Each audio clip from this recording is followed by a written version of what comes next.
तुम्हें बधिल त्रिपुरासुर तुम्हें सर्प को करिल हार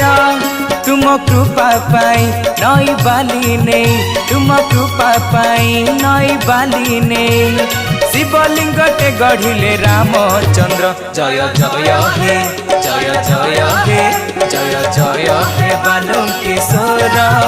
जय जय हे त्रिशूलधर जय जय हे बालुकेश्वर जय जय हे त्रिशूलधर।